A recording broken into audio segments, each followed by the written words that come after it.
Hello, everyone, and welcome to another episode of the Raise podcast.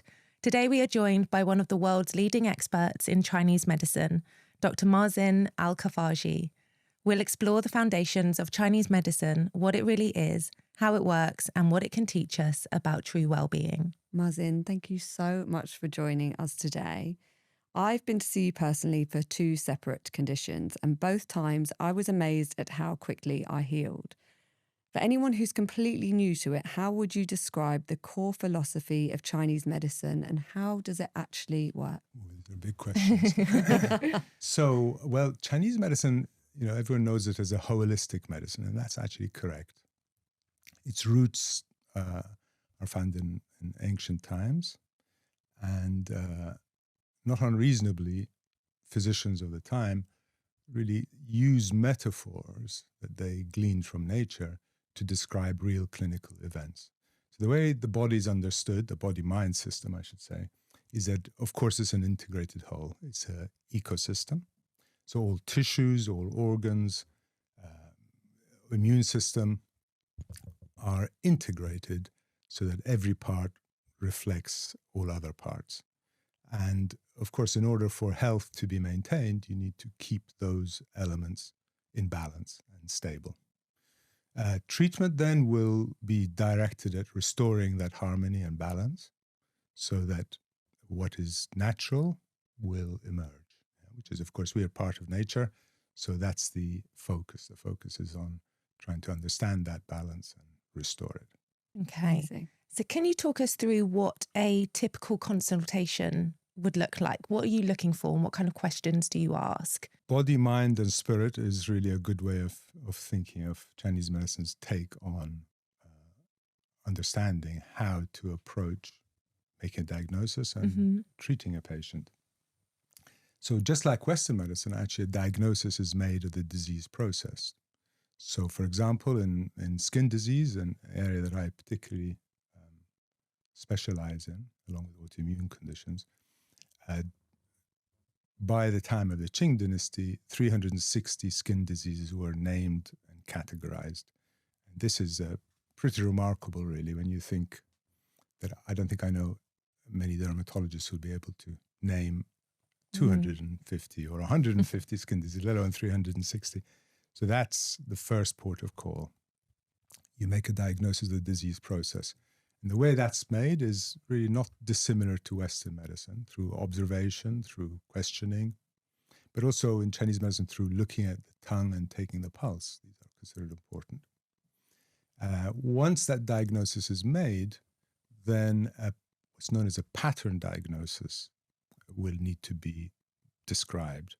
So, for example, if you have 5 different people with psoriasis, the diagnosis is psoriasis, but in each case, the disease will be, the pattern diagnosis will be different. So one may exhibit a pattern that we might call toxic fire, another will be what we'd call hot blood, and so on. So even though those cases are all psoriasis, each of them will be treated differently depending on their manifestation. And therefore, the treatment will be, of course, different. This is really important. The other thing that's really important to emphasize, I would say, is once this pattern is recognized, then the first port of call for most cases is to control that acute phase of that disease. So if we took, let's say, rheumatoid arthritis or psoriasis as an example, then you'd need to stop that inflammatory process. So we describe it in Chinese medicine according to Chinese medicine terminology. But in essence, you will need to control that, in many cases, let's call it heat or fire of one type or another. So heat, of course, describes inflammatory processes. I often remind patients that the word inflammation comes from inflamma, which in Latin means on fire. So it's that kind of concept. The immune system's overactive, there's destruction of tissue because that inflammatory process is become aberrant. So once that is controlled, that's not the end of the story. I mean, often in modern medicine, just to compare, that really is what is achieved, and then the hope is either the body returns to normal or you have to continue to treat in the same way, basically to subdue inflammation. In Chinese medicine, that's first port of call. The next is to begin to restore that all-important harmony. And that is done in a complex way, but usually using herbal medicine, dietary advice, and so on. Once that process is achieved, the final step is to what we call tonify, which is to consolidate that change by securing the new status quo, by using what mostly we call tonifying ingredients, which are ones that really just stabilize and strengthen what's already there. So to give you an example, that to use those methods, to tonification method, at the outset will be completely wrong, because in effect what you'll do is to stimulate and activate an already aberrant immune system. Okay. So there's the saying, first drain, which is to clear out the inflammatory process. Next, harmonize, which is to lead the system back to an equilibrium. And finally, tonify to consolidate that and achieve longer-term, better prognosis. Amazing. Can I ask, why is it that you look at somebody's tongue? What are you looking out for? Tongue, in Chinese medicine, they say that tongue lives on the inside but can be seen from the outside. So the tongue reflects internal environment of the body. There's lots of things we can say about the tongue. We always look at the tongue. So, for example, a red tongue will imply there is heat in the body, which mostly is an inflammatory process. Or if it's pale, it will show a deficiency and malnourishment, you can say, of what we'd call qi or blood. Mm-hmm. The coating is also important, to examine the coating on top of the tongue proper. So you can have a thin coating or a thick, greasy or slippery coating. The color of the coating is also relevant. I'll give you an example. So a patient, let's say with ulcerative colitis, which is an inflammatory disease, autoimmune disease of the bowel, typically when they have an acute flare, you look at their tongue, it will be red body because there's a lot of heat and inflammation. And the coating will be a thick, typically yellow, greasy in nature or slippery in nature. So by observing that will just help your pattern diagnosis, we can say, to decide how best to proceed with treatment. So can people kind of diagnose themselves with their tongue? So if somebody was looking at themselves in the mirror, is there anything that would signify that there's something really going on? Yeah, a good tongue. Well, you have to start with what a normal tongue would look like. Yeah. That would be a sort of pinkish, not pale and not red. Right. It should be, because the shape is also important, it should be correct shape, which is difficult Do you see to describe. people with the not correct shape? Yeah. Oh, really? No, the shape would be really a swelling of the tongue, let's say, which will then give you sort of imprints on the side of the tongue, what we call teeth marks. That will imply that there is a flaccidity of the vitality of the body. Color is a good pink color. To red or purpley or pale will indicate illness of some sort or dysfunction. And then the coating as well. What you want is a thin coating, typically a bit thicker at the root, because the tongue also you divide into different sections. The tip of the tongue will correspond to the upper body, the middle of the tongue to the middle of the body, and the lower to the lower body. So since the lower body deals with excretion, and then it typically has a thicker coating on it, indicating that. Wow, that's really interesting. What do you think about tongue scraping? Yeah, that's not so much. I encourage my patients not to do that when they come to see me, just because I like to see the tongue as is. It is, okay. But otherwise, I know it's common in Ayurvedic medicine. They consider it as good. Yeah. So beyond that, I don't really. Yeah, I was just curious while we were talking about it, just to see what your thoughts are. It's easier for you to diagnose if they don't. Yeah, definitely is helpful. So how does Chinese medicine define health? Well, health is actually a stable and harmonious interaction between all those systems that we talked about. Yeah, so the organ systems are divided up, and the way they work together is really important. But health really also is not just the physical body, it's very much the emotional content of a person. So emotions, for example, in Chinese medicine, we say there are 7 main emotions, and they're kind of the spectrum that exists within a person's normal state. What are they? Well, they're anger, fear, fright, joy, sadness, grief. So actually, this is important because it sort of shines a light on how Chinese medicine views these things. All those emotions are considered important. You can't have one without the other.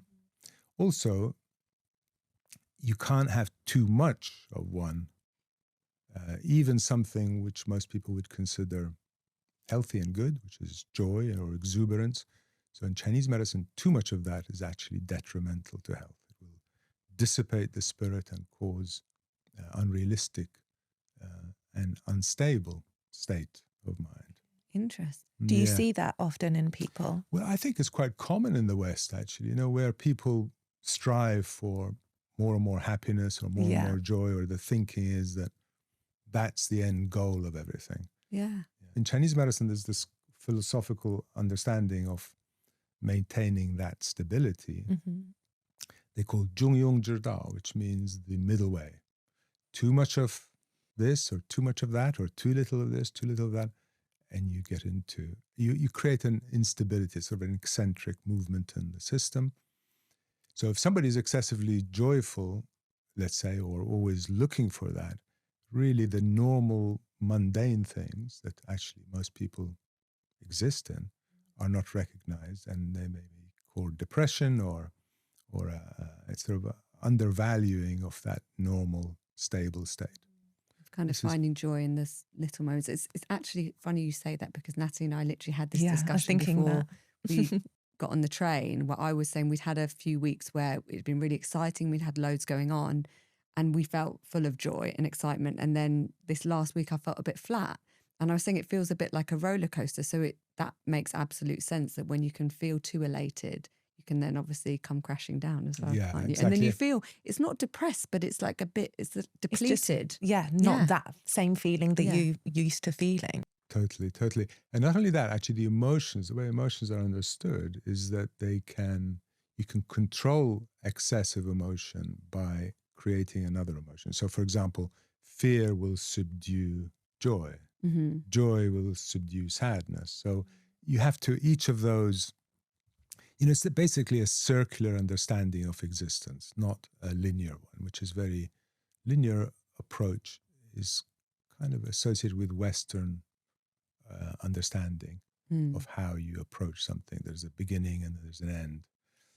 In Chinese or Eastern philosophies, it's all circular. So you better keep everything in a stable state, in a balanced state. So how do we find, if somebody came to you and said that they feel totally out of balance, how would you recommend they find balance in their life?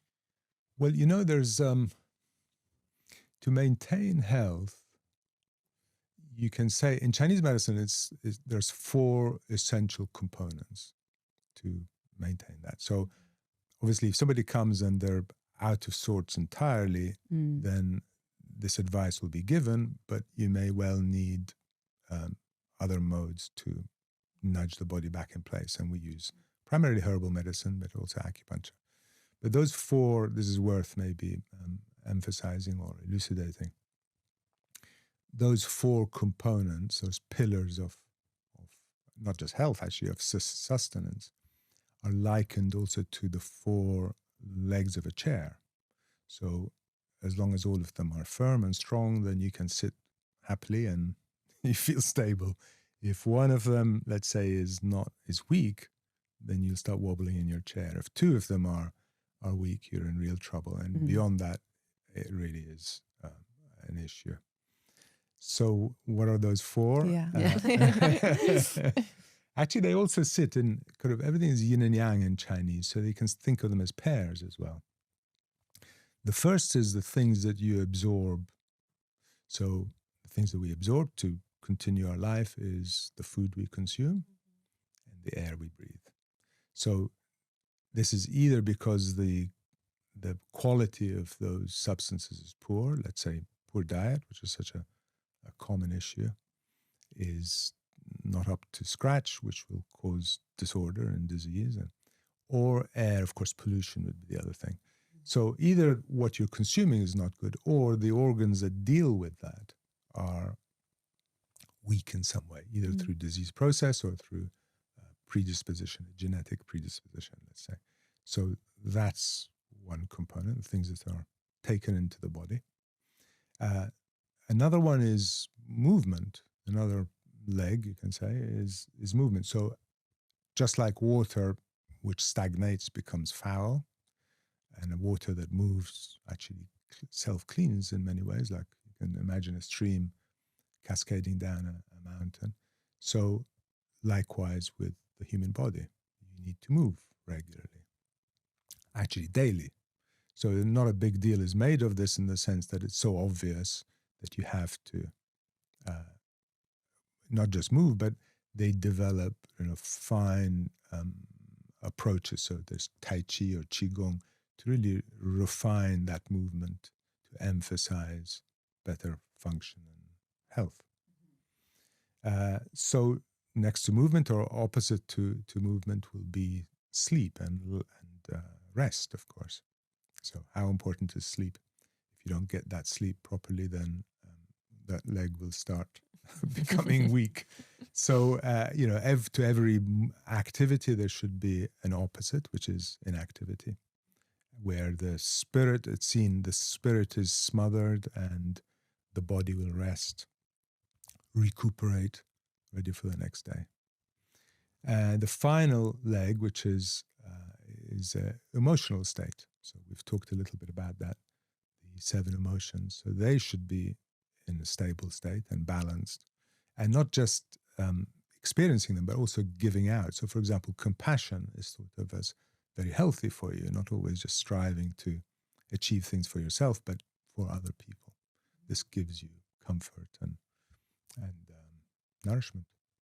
It's like the act of service, isn't it? As we've spoken about that before, yeah. Just a quick pause to talk about something we don't speak about enough, hormones. Because for most of us, it's not that our bodies are broken, it's that our hormones can fluctuate. And when that happens, everything feels harder. From sleep, energy, mood, digestion, all of it. That's exactly why we both use Happy Mammoth. It's one of the few wellness brands we truly trust when it comes to hormone health. Everything they make is evidence-based and designed specifically for women's bodies. I've been taking Estro Control, which helps to support healthy estrogen metabolism and bring your cycle back into balance. I honestly can't believe the difference, and it's the first time I've felt more comfortable and balanced during my cycle in years. No mood swings, no bloating, no heaviness. It just felt normal, which is huge. And I take Hormone Harmony, which helps to support healthy cortisol levels, steady energy and overall well-being. It's helped me feel more rested, focused and emotionally steady throughout the month. What we both love about Happy Mammoth is that they're not trying to fix you. They're helping your body work the way it's meant to. It's been such a game changer for both of us. If your hormones have been feeling all over the place, then this is your sign to start supporting them properly. You can find both Estro Control and Hormone Harmony at happymammoth.com, and you'll get 15% off your first order with the code RAISE at checkout. So can you explain the idea of ki? Like, how should people understand it in modern terms? Yeah, so ki, it's actually Japanese call it ki, the Chinese call it qi. Okay, qi. So qi actually is variously translated as vital energy or energy. It's everything in Chinese thinking. Actually, everything is composed of qi. So even inanimate objects are qi. It's a matter of what kind of vibration. Actually, this comes close to modern physics' understanding of everything.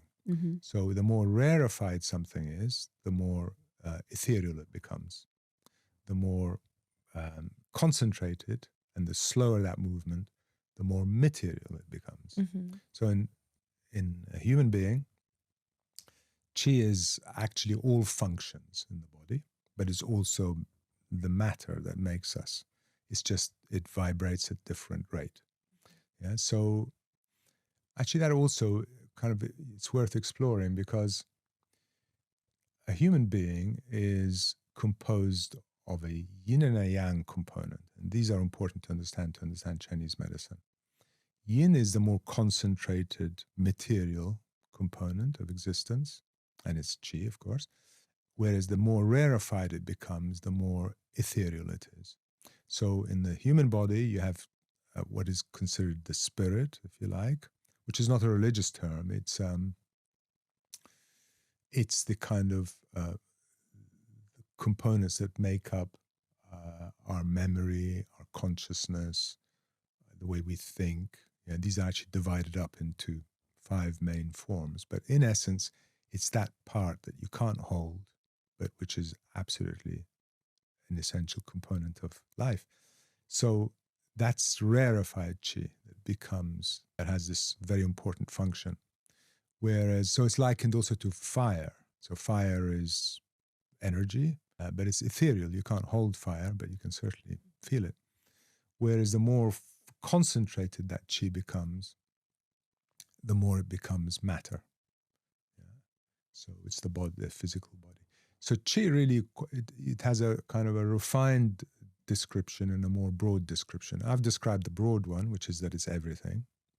Refined one, when it comes to medicine and treatment, then we'll speak about qi as the function of organ systems. And it's really important that it circulates smoothly at all times in the body. So if it doesn't, for example, it can give rise to disease process. So stagnant qi is, you can think of as depression, for example. So people just can't move things forward or understand things in context. This is a form of stagnation. The qi really is everything, as well as in its simplest form, but more direct when it comes to medicine. You might say somebody who has deficiency of qi will suffer with fatigue, for example. They don't have enough vitality to do the normal things that we do. They get fatigued easily. So in Chinese medicine, if the diagnosis is one of qi deficiency, then you will tonify that, strengthen it, and bolster it using these tonics. On the other hand, if it's stagnant, then you shouldn't tonify. What you should do is use ingredients that will encourage circulation and movement of that qi. How can you tell if someone is out of balance with their qi? Oh, yes. Is it quite obvious for you? Yeah, I mean, I've done this now for so many years, and it is. But, actually they can seem quite similar. So a person who has qi deficiency, let's say, will suffer with fatigue. Yeah, if they exert themselves, they will feel more tired. So if you think of somebody who's had pneumonia or something like this, then, they don't have much vitality. They're pale. Any activity will exhaust them. If there's stagnation of qi, it may mimic that actually, because a person who has stagnant qi will lack interest. So they'll feel, let's say, think of someone who's depressed. They haven't got the vitality to do anything. They don't have motivation. They can't make judgments that are clear. So they may appear on the outside as very similar, but there'll be very important differences. The person with qi stagnation, if you get them to, for example, be physically active, this will force the qi to move and they will feel better, unlike the people with qi deficiency where they'll really feel exhausted. This is actually quite simple. We have other methods, of course, not just by that, but if you feel the pulse, a person, which we also take regularly in Chinese medicine, a person who has qi deficiency will have a very weak, or we call it a thready pulse. A person with qi stagnation, the pulse will be wiry. It'll be like a guitar string and quite different. But there are many other ways you can figure out what a person suffers from. And of course, that's really important because the right treatment needs to be administered. That's really interesting. Yeah, and what can people do if they kind of relate to one or the other of what you've just said? How can they improve their qi? Well, actually, it ends up being the case that movement is one of the 4 pillars of health, is important for everything. A person who has qi deficiency should definitely also get going, but they just shouldn't exhaust themselves. Okay. A person with qi stagnation, it's well known now, even in modern medicine, that actually regular physical movement and activity is as effective, actually more effective, because you don't take medication, as antidepressants. So studies have been done where they give antidepressants for 6 months to one group and give a series of exercise for the second group. And 6 months later, the group who've been medicated are kind of dulled, really. They may not feel depressed so much, but they're dull. Whereas the people who've been physically active are motivated and are empowered. They feel, so. I think sometimes my entire personality can change from pre-exercise to post-exercise. 100%. I can feel so deflated, unmotivated, and then it's like, go for a walk. But then it's difficult to get yourself into the mindset of doing it, isn't it? That can be really hard. If you are feeling flat and lethargic. Of course. Even though you know it's the best thing, sometimes it can be difficult. Yeah, that's where a discipline of making sure that you do something because you know it's good for you is so important. And if that's lacking, and that's actually where, of course, children need to be educated in that way, I would say. They have to understand what, because and that goes back to what we were talking about earlier about, the lack of motivation or. It's a bit like that grit, though, isn't it? I sometimes worry with the next generation, they just don't have the same grit that we have, and that fight. It's like they don't want to do something they don't have to. In cases where emotions are not in balance, where you have an excessive luxury, let's say, or excessive ease, then you don't realize that life actually requires also certain tightness or focus. Yeah. So it's a matter of keeping that middle way. Yes. And planning ahead, I think, with exercise, to do something and know that you have to do it and take the time to do it and not feel you have to rush through that is really important. So, if you do your regular routine, then when you're doing it, you should just be immersed in that and not feel you have to be somewhere else or do something else, but just actually do that then. Love that. So what conditions does Chinese medicine treat best? I would say it really has relevance in pretty much all conditions. I said the very acute diseases, then Western medicine is best, but that is it maybe gives the wrong impression. Most conditions, chronic conditions, let's say, which is what I see. Chronic meaning long running. Yeah. Some people use chronic as meaning severe. It's not. It means it's persistent and it's the state the body finds itself in. So for those, I think Chinese medicine really excels because not only do you tackle the manifestation of that disease, but the whole idea is that you, as I was mentioning earlier, you restore stability once you've achieved that. So if I give an example, I see a lot of, let's say, a patient with eczema. So this is a chronic disorder, atopic eczema. They have inflammatory changes on the skin that persist and perpetuate themselves because they create damage to the skin, which then is more prone to more damage and so on. So first port of call is to stop that inflammation. And actually, there are many clinical studies that demonstrate Chinese medicine is very effective for that. And this is my experience after pretty much 40 years of doing it. So you can bring that eczema, you can clear that eczema. But if you just stopped at that point, then it will just return. And really, you can parallel Western medicine. So mostly their treatment would be topical steroids or in severe cases, systemic immunosuppressants or biologics nowadays. The same thing. Basically, they just block that inflammatory pathway. They identify what that is and they block it.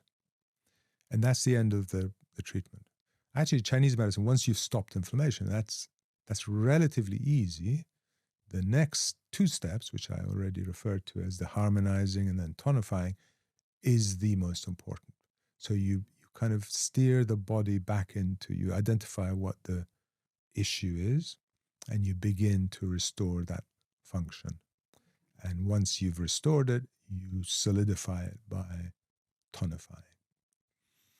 I usually describe this to patients as, imagine a house is on fire, which is quite a good analogy for inflammation.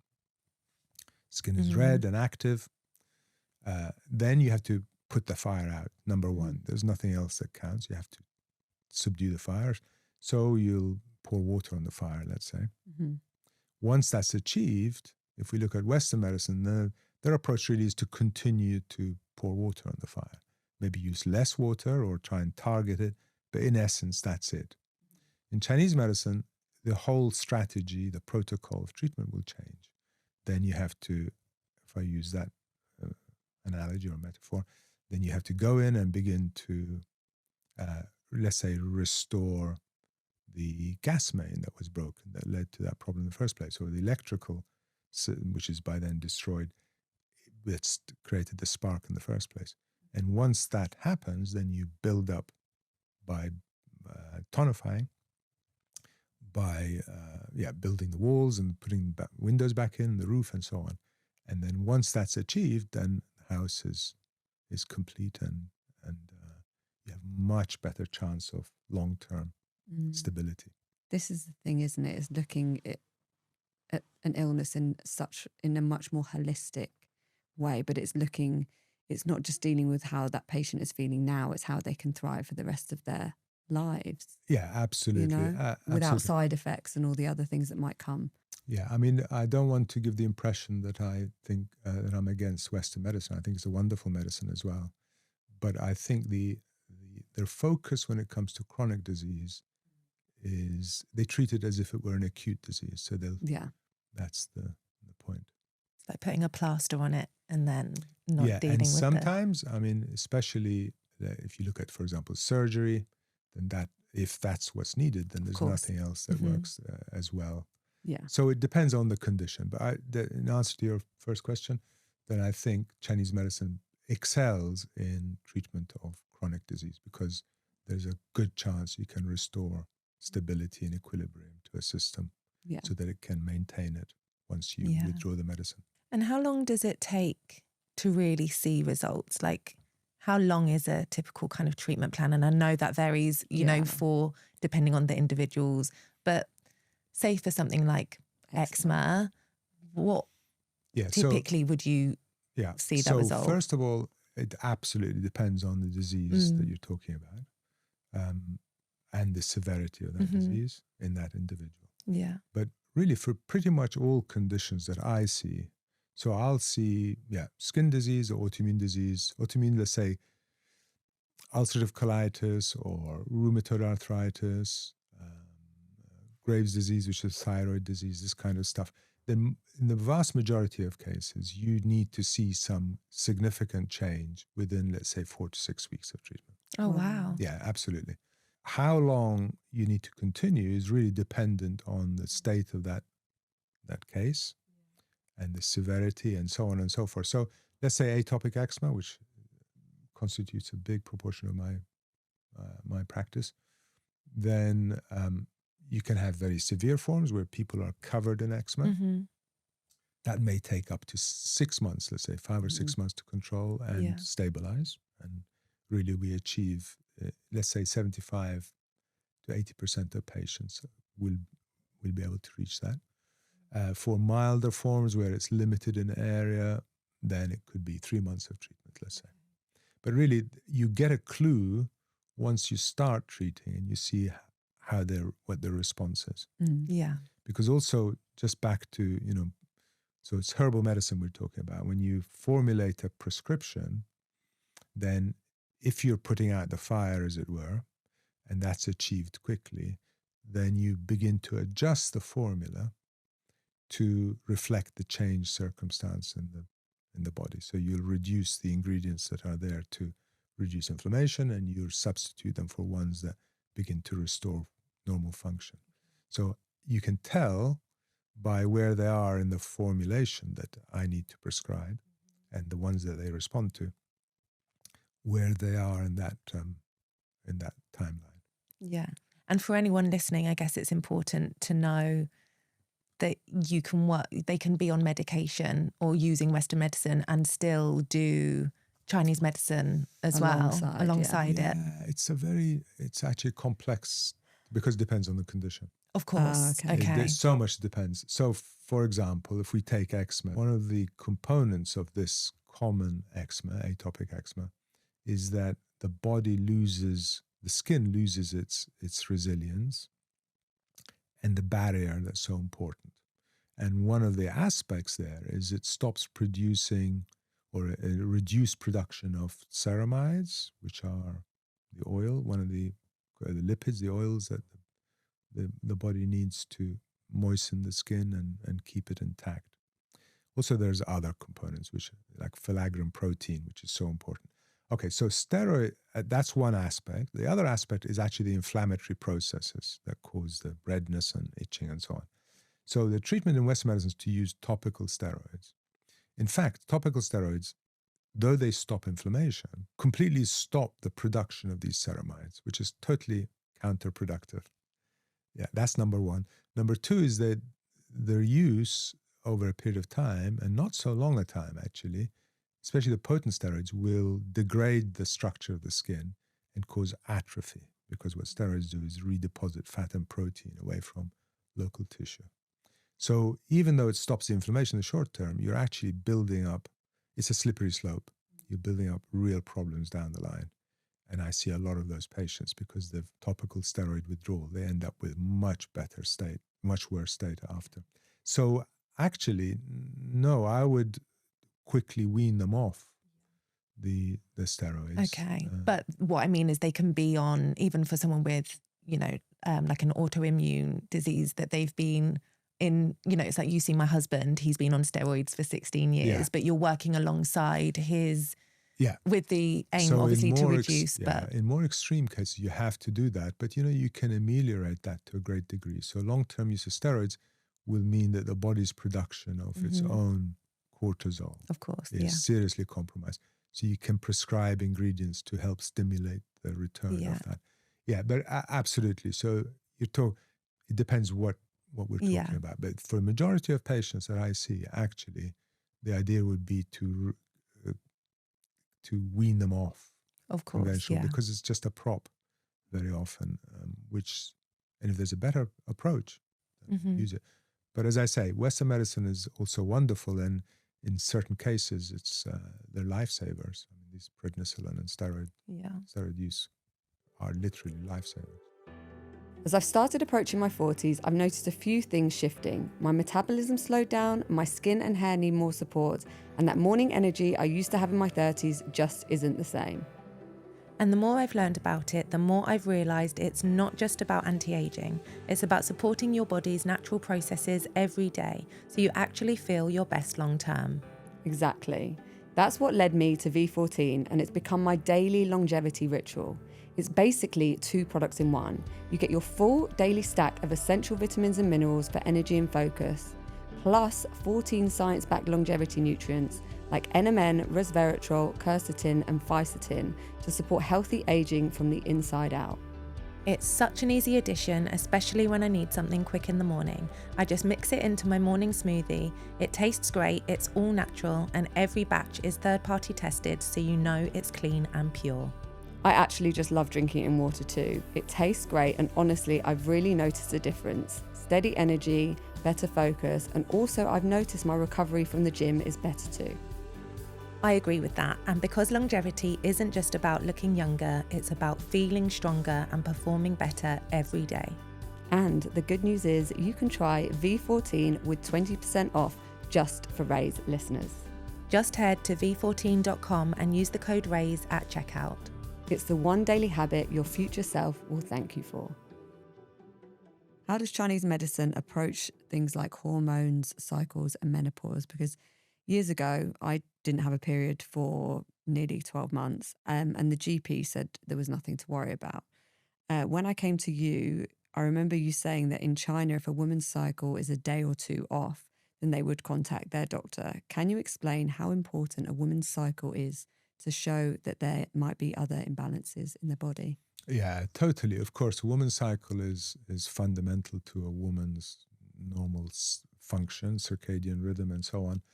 And so it is as you say, actually indicative of health. And when I was a student in China in the early 80s, I was astonished by how women would come in and be upset because their period was 1 or 2 days late, which is not what you see in the West. So they really kind of tied their health to a regular cycle. It's difficult just to generalize. So, for example, amenorrhea, which is lack of a period, may be due to, that's why I say pattern diagnosis is really important, maybe due to a deficiency or insufficiency of blood, we'll say. Not just anemia, but it's a concept in Chinese medicine. Or it may be due to stagnation, actually, which stops that flow. So these are common. Maybe due to excessive what we'd call cold in the body, so a yang deficiency. There are many possibilities. So first port of call really would be to decide which pattern is this, because that the treatment will predicate on that. Okay. But it's definitely a very important, to your point, a very important indicator to a ill health or an imbalance. And then what that imbalance is, we will tease out by questions, by looking at the tongue, by the history of the condition and so on. And then once you have that, that's the thing to treat, of course. It's really interesting, isn't it? Because there's just no emphasis on that over here at all. I think discussion, it's becoming more. But you can have irregular cycles or be not consistent, and it's not flagged necessarily as anything to be aware of. Yeah. No. Actually, so much of illness, of course, doesn't just appear overnight, but you'll see signs of it way ahead. I think Chinese medicine is really good at understanding that and seeing the importance of integrating all those aspects. And what may seem like relatively unimportant, if not dealt with, will lead to illness in due course. Yeah. But it's almost like when I went, I was told because other people were experiencing that, it was seen as normal. And that's what's sad, isn't it? It's like, oh, well, so many other people are in the same situation as you, so it's quite normal for your age. Yeah, that's right. That's right. And also it's, as I say, it indicates an imbalance that you're much better off dealing with at that stage and restoring function rather than just sort of wait and hope that something appears. Or in modern medicine, often it's the case then if they check hormone levels and everything is fine, actually there's much more to it than just the levels of hormones. Yeah. It's the functional disorder that can lead to disturbance that may not show up on a blood test but you can tease out that by other methods. And Chinese medicine really is very smart at doing that, I would say. So what's the view in Chinese medicine with regards to contraception, such as the pill or the coil? Yeah, I mean, of course, this is a new thing. Traditional Chinese medicine is very old, so it's always open to new things. This is one of its features. And actually, there's two ways of thinking about the pill. One, the thinking is that, it kind of mimics to some degree pregnancy, which you'd say, that's not a natural process. But if you look at historically, a lot of women would become pregnant much more commonly than they do nowadays. So people would traditionally have many more children, which will mean more of their life is spent in pregnant state than women nowadays, maybe. True. I think any time that you're just adding a hormone to the body, which is not there, can be an issue. But obviously there are other considerations to make. Personally, I don't think it's the best thing to do that. But yeah. Yeah. I agree. I was just curious to think, From your perspective, again, when we were growing up, it was just what we were told to do. Yeah. So any many symptom was yes, that's right. the prescription, for acne everything. or for a cycle that's irregular. In Chinese culture also, food, and that food is not so far away from medicine, especially what we'd going to come to you on that. So we'd like you to delve into that. Yeah. It's part of the culture that foods,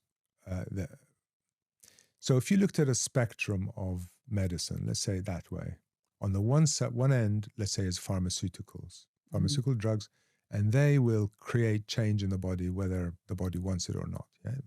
And that's sometimes absolutely necessary. And actually some Chinese medicines are of that ilk. So in order to control acute phase of disease, then you need to prescribe that kind of thing to override the body. But those are considered detrimental if used for too long. So then what you have to do is you segue towards, once you've, as I've outlined already, once you've controlled that acute phase by overriding systems in the body, you segue towards beginning to restore function. And then once that function is restored, then you will tonify. So if you looked at that spectrum, on the one end, there's the pharmaceuticals and the potent herbal medicines, and there are some very potent ones. Then you come to the harmonizing ones, and finally you come to the tonifying ones. And if you go further along that line, you'll get to foods. So foods, of course, are nourishing and are tonic. They, without food, you soon wither away, of course. So tonics you can think of as more potent than food and more specific, but they won't be things that you'd want to necessarily take regularly because they're not necessarily so pleasant as food. So they will sit there. But so there's a crossover between medicine and food. And if we talk about menstruation and women's cycle, then there's a very famous ingredient called dangwei, which is a Chinese angelica, that very often women would incorporate in food, especially they'd cook it with chicken, for example, to tonify and strengthen blood after a particularly heavy menstrual cycle, or if they suffer with weakness of cycle. So either amenorrhea, where no period, or it's a scanty period, or it's a long cycle between menstrual flow, this kind of stuff.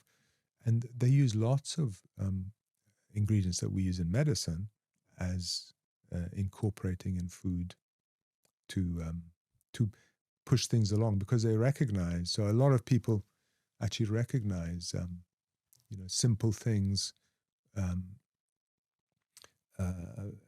that Chinese medicine describes as disorders or sort of the early stages of that malfunction, and they can correct it by Well, they simple definitely means. do. I just want to share with the listeners, when I went to see Mazin 14 years ago now, as I said, I hadn't had a period for nearly a year. And then within a few months of taking it, because I didn't think I could fall pregnant, and then fell pregnant with my first daughter. So they definitely worked on my case.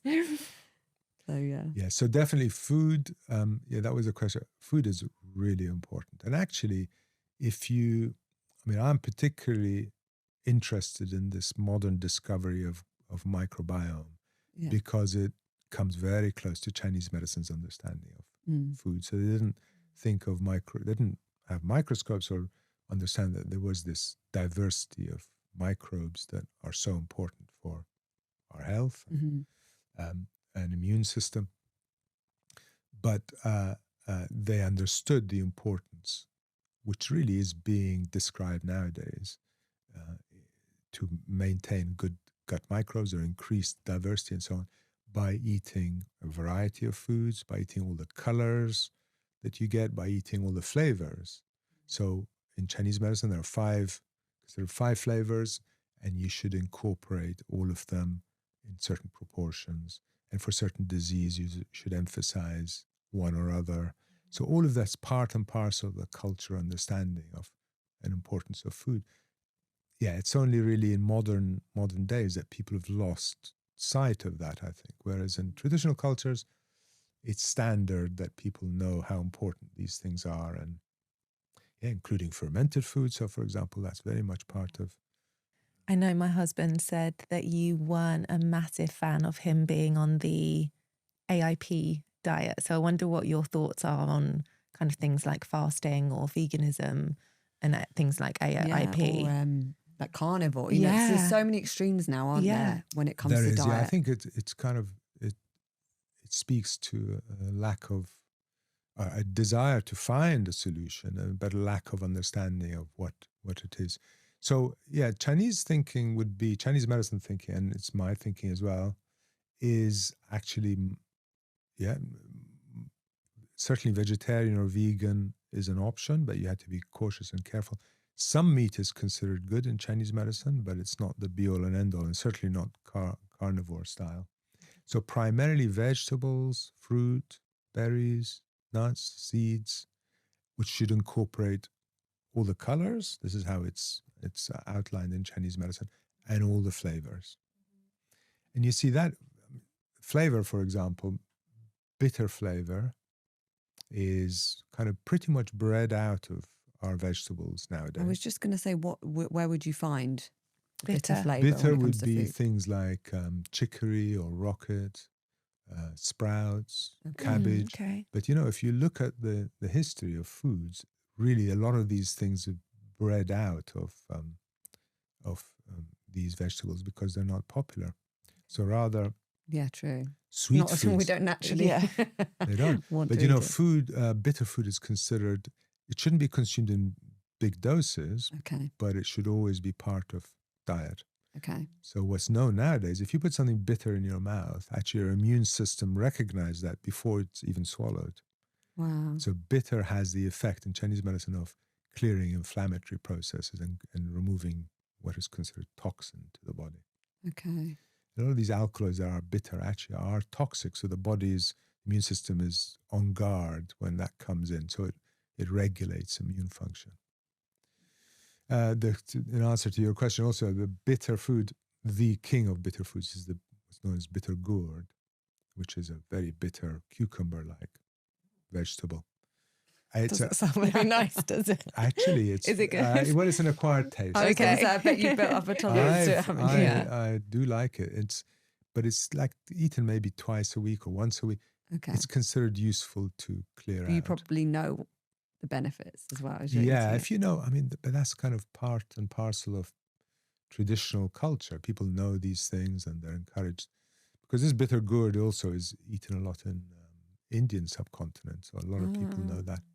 And likewise, in Ayurvedic medicine, a bitterness is considered very important to consume. It's interesting, isn't it? In the West now, with ultra-processed foods, our taste buds have been so conditioned and we're so addicted to salty, sweet, artificial flavours that Yeah. actually don't even resemble food That's anymore. right. Yeah, you no, know? absolutely. That's It's a real, dangerous, it's a scary. real problem. Yeah, absolutely. Real problem. So are there any simple rituals or hacks that people can do from home, such as acupressure points, etc.? Yeah, certainly there is. My training was first in acupuncture. Okay. That was my interest way back in the 70s. But How did you get into Chinese medicine? it was, my brother's a Western trade doctor, physician, who's a consultant. And he was at medical school at the time. And I remember he'd invited me to join him to visit a friend who was a psychologist, who was married actually to a woman from Hong Kong. This was back in maybe 76 or something, a long time ago. And we went I was always interested in medicine. And I came into the house and I saw one of these charts. I don't know whether you've seen them. Actually, one of the old Ming Dynasty ones where you'd see a man standing there with all the acupuncture points dotted on the arm. And they're so arresting, this chart, this painting. I asked my brother, who was the medical man, what it was. Of course, he had no idea what it was, but he was dismissive, I have to say. He said, "Oh, it's rubbish." And the psychologist said, "Oh, no. In China, they put needles in people in these very precise points." And that was so beautiful about them, is these points were so precise, it seemed. And he then described a bit about acupuncture. But honestly, in those days, before your days, the word acupuncture didn't exist. So I was so fascinated by what he said. I went to the library. In those days, that's the only way you could get information. And looked up in the Encyclopedia Britannica, acupuncture. And there was like 2 paragraphs on that's it. And it just described, very basic. But that kind of made me so interested in this that within a couple of years of that, I came across another reference to it, and I decided, okay, I'm going to go to China and study this. Wow. So I started studying Chinese language actually at the time. Oh my God. Before I was very impressive. Yeah, it is, isn't it? So that's exactly what I did do. I studied acupuncture first, did a 3-year course, full-time course in Britain, which was a very basic course. This was in the late 70s. And by then, my Chinese was good enough. And I then went and did further studies in Chinese language in Taiwan, and then got a scholarship actually to study Chinese medicine in China alongside the Chinese students back in the early 80s. And was that in full Chinese? Yeah, totally Wow. Chinese. I was the only foreigner in class, actually. How did you find that? Yeah, it was really tough Yeah. because the language was difficult. And also, they had none of my classmates had been close to a Westerner. So I was You stood out. I really stood out. And also there was, it was a bit like North Korea is now. So you were a little bit ostracized, or the classmates weren't sure about how close they were allowed to get to me. And they were a bit cautious. And they also had this they called Jingshen Uran, the spiritual pollution campaign, that Westerners were polluting. I mean, there were very few Westerners in those days. I mean, none in my school, in my university. So I was kept at arm's length, really. So it was pretty tough, yeah. A quick pause to tell you about one of our favourite partners, Exhale Coffee. You know what I realised the other day? For years, I blamed caffeine for making me anxious, but it turns out it wasn't the caffeine at all. It was the toxins in the coffee itself. Coffee is actually one of the most pesticide-sprayed crops in the world, and it can be full of mould and mycotoxins, which explains the jittery, wired but tired feeling after your morning cup. That makes so much sense. I switched to Exhale recently, and honestly, I can tell the difference straight away. It's organic, independently lab tested, and completely free from mold, mycotoxins, pesticides, all the stuff you literally don't want to start your day with. It's also the first coffee in the UK that's actually designed with your health in mind, packed with antioxidants and polyphenols so you can get clean, calm energy instead of that crash. Exactly. I feel focused, not frantic, like it gives you energy that actually feels good in your body. If you love coffee but you don't love how it sometimes makes you feel, this could genuinely change everything. And the best bit? Exhale are giving away free trial bags right now, and they even cover the shipping. Just head to exhalecoffee.com/raise to claim yours.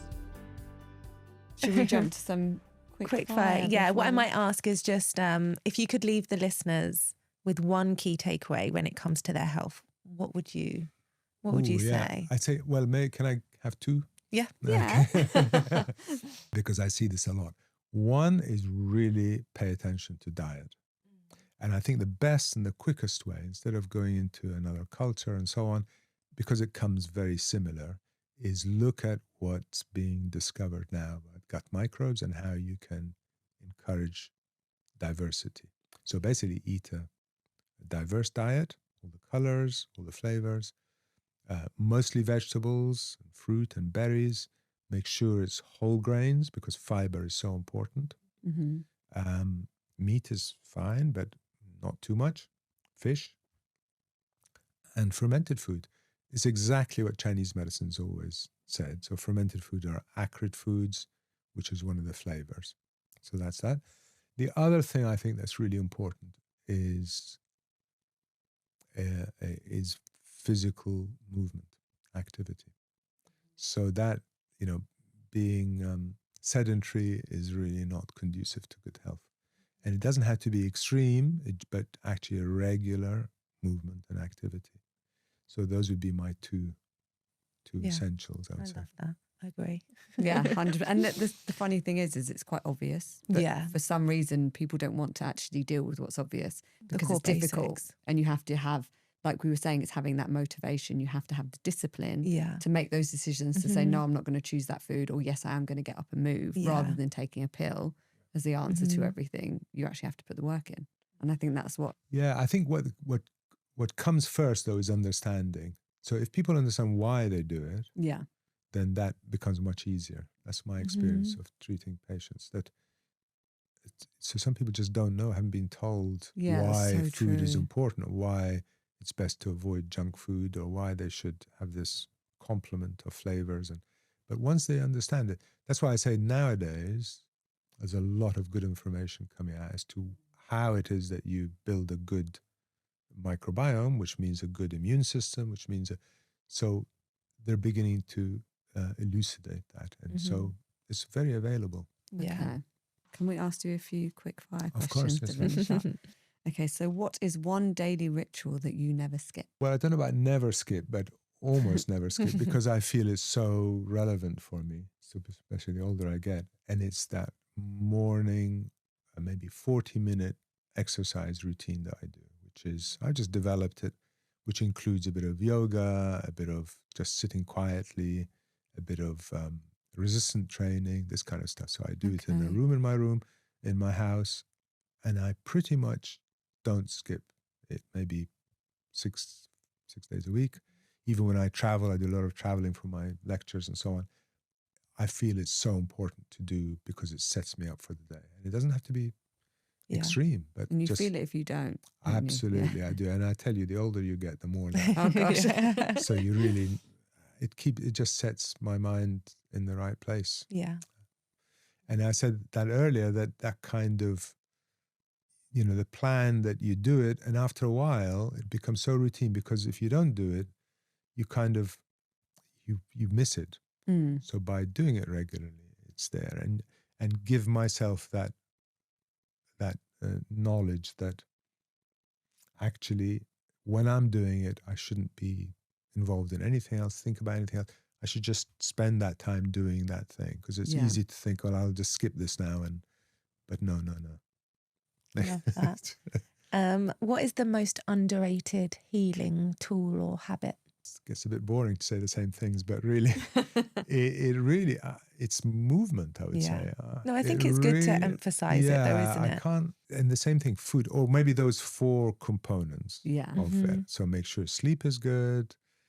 It is monotonous to repeat those same things, but really they are the kind of the foundation Yeah. and fundamental components. So yeah, move every day, eat well, eat regularly. Routine eating is also definitely good. And we talked earlier, or we didn't talk, but we mentioned fasting or not fast. But all the things they're beginning to discover nowadays in the West about eating or fasting or not eating outside of meals, like that snacking culture is. Yeah. So you recommend not snacking? No, definitely not. I teach a lot in America, and I'm astonished that how in class people start eating. And I'm thinking, well, actually, that keeps the body simmering away, dealing with that food. If you eat within a reasonable window of, let's say, 8 hours, that's the healthiest. And you should have extended periods of time overnight and maybe either end of morning and evening when there shouldn't be any food. And this is really borne out by modern studies as well. But that's part of the Chinese understanding of how best to eat. And then lots of other little components. So, for example, it's also where I come from, or from Iraq. There are lots of simple advice that's given to people about, let's say, about food. So it's said that so in a hot country, after lunch you should rest. After dinner you should walk, which helps circulation. Exactly the same saying exists in Chinese culture, that I like that. yeah, you should walk after eating an evening meal because it helps circulation and digestion, and this is borne out again by what's happening to the glucose in the blood and so on and so forth. So this kind of simple routines that many cultures have as kind of part and parcel of their good way of behaving, I think we've lost in the West. Can I quickly just ask very quickly about what your view is on fasting? Yeah, fasting, so fasting can be either sort of restricted eating. So, you don't eat from morning to night nonstop, and that's definitely not good. Okay. So restrict that maybe to 8 hours. I think that's very healthy. Okay. And then periodically, and that's part of my culture, then fasting is considered very healthy and good. That's why I was curious. Yeah, and I think that's also pretty much borne out. I mean, because not only is it useful to aid digestion and reset immune system, a lot of our immune system is in the gut, but also it's a kind of discipline. And, to understand that you have to incorporate discipline in life is something I think that's lost a lot in the West, that people think it's the more luxury you have and the easier, all aid to stop you from having to. From discomfort. Yeah. But that middle way actually will mean that you should work at keeping things in some way. And that's good, I think, in the end. So yes. I keep seeing a lot about it, and I just wondered what your thoughts were. So it is not so strong in Chinese culture, actually, but it does exist for sure. Yeah. But they say, don't overeat. Things like, leave the table 3/4 full. In other words, leave a bit empty, because what happens anyway with being satiated is if you stop eating when you're 3/4 full, you wait 10 minutes and then you don't feel like eating. It's done. Yeah. By then, the hormone actually that tells you you're satiated will kick in. And so overeating is not good, of course. Yeah. And fasting will make you appreciate how good food is. And the other thing is, eat when you're hungry. A lot of people, I think, don't even reach that level where they're hungry, because they're snacking and so on. So actually, isn't it the French who say that the best sauce is hunger? So if you're hungry, you enjoy the food, in a way which you don't if you're... Yeah, my dad used to say that all the time. He was like, I don't think people even know what hunger is in the West, because they're just always eating. Yes. I feel like my kids don't. The constant snacking. Yes, And what's one thing modern medicine could learn from Chinese medicine? Yeah, so at the outset, I'll say I think modern medicine has a lot of very good approaches to health, because they do understand. But one thing they can really learn is the holistic understanding that Chinese medicine has. In other words, also day-to-day things. I mean, disease in modern medicine, it's all about disease. In Chinese medicine, it's all about health, and that's a different approach. So how to maintain good health by the things that we've spoken about, and not wait until disease arises before you deal with it. In Chinese medicine, it is said that traditionally doctors will only be paid when the patient is well. So that's when you pay the doctor to keep the patient well. If they're unwell, it means you've lost that. Yeah. So true. I mean, I don't know how true that is. It was apocryphal, but it's just to emphasize that it's important to maintain good health, much more important than wait until catastrophe strikes. Which is so true, isn't it? Most of us wait. Yeah. Yeah. So they say, you shouldn't dig wells for water when you're thirsty. By then it's too late. And then, so you should prepare ahead of time, understand the lay of the land, and be moderate. And do all the preventative things. Yeah, absolutely. It's so important. A stitch in time saves 9. And all that. Yes. So where can people find you if they want to find out more about you? Well, I run a practice in Brighton called Avicenna, and it's named actually after a famous Middle Eastern physician from back 1,000 years or so, who was like the king physician. And it was Arab medicine, which I don't practice, but it's the same kind of thing. And because I was brought up in Baghdad, I named that practice Avicenna, or Ibn Sina in Arabic, but it's known as Avicenna in the West. Do you do virtual consultations, or is it only in person? Yeah, no, nowadays, since COVID, actually, I see a lot of patients from abroad as well, and who live in distant places. So it actually works well. Yeah, I think it's just good for anyone not local if they're interested. Totally. So I was reluctant to begin with, but nowadays with skin conditions, and they're told how to take good pictures of the condition, and then I speak to them, that fill in forms, and then I can figure it out pretty much. Sometimes I'll say that it's necessary for me to see them, and I might see them periodically through the treatment, but quite a lot of can be via. Okay. Yeah, just good to know. Well, Mazin, thank you so much for your time today and all your knowledge and wisdom. We really appreciate you coming. Yeah, thank you so much. Well, thank you for having me. Really, it's an honor and a privilege. Thank you. Thank you.